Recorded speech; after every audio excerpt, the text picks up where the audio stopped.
चाहिँ फेरि पनि गिभ अवे गर्दैछु जस्तो लास्ट टाइम भनेको थिएँ एभ्री मन्थ गिभ अवे गर्छु भनेर लास्टचोटि चाहिँ हामीले एकजनालाई गिभ अवे गर्दै थियौँ सो योचोटि चाहिँ एकजनालाई होइन दुईजनालाई होइन तिनजनालाई होइन चारजनालाई गिभ अवे गर्दैछु सो विनिङ प्रोबेबिलिटी अलिकति बढ्यो so how to participate in the गिभ अवेमा पार्टिसिपेट कसरी गर्ने भन्दाखेरि चाहिँ लास्टचोटि मेरो युट्युब मात्र इन्भल्भ थियो अहिले चाहिँ टिकटक पनि इन्भल्भ छ दुइटैमा म सर्टेन टार्गेट दिन्छु जुन अकाउन्टमा चाहिँ सुरुमा टार्गेट हिट हुन्छ त्यही अकाउन्टको कमेन्ट सेक्सनबाट चाहिँ म पिक गर्छु होइन सपोज अब यो अहिले यो भिडियो बनाइरहँदाखेरि मेरो युट्युबमा चाहिँ 1500 सब्सक्राइबर हुनुहुन्छ र युट्युबको लागि टार्गेट भनेको चाहिँ 3000 सब्सक्राइबर टिकटकमा चाहिँ अहिले 8000 फलोवर्स हुनुहुन्छ भने टिकटकको लागि चाहिँ 20000 फलोवर्स होइन अब मेरो टिकटकले चाहिँ छिटो 20000 फलोवर्स ग्र्याब गर्यो भने चाहिँ म टिकटकको कुनै एउटा भिडियोको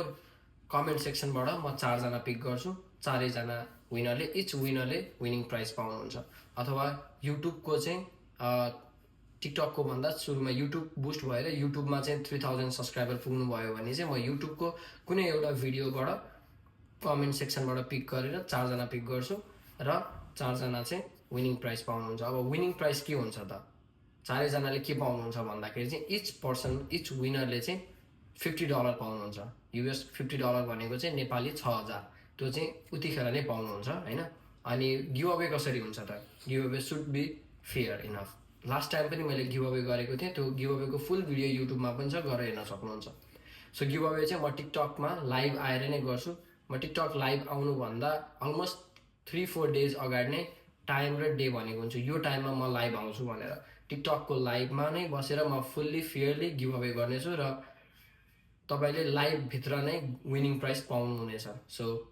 प्लिज डु सब्सक्राइब युट्युबमा र टिकटकमा चाहिँ फलो गरिदिनु होला र भिडियोमा कमेन्ट गरिदिनु होला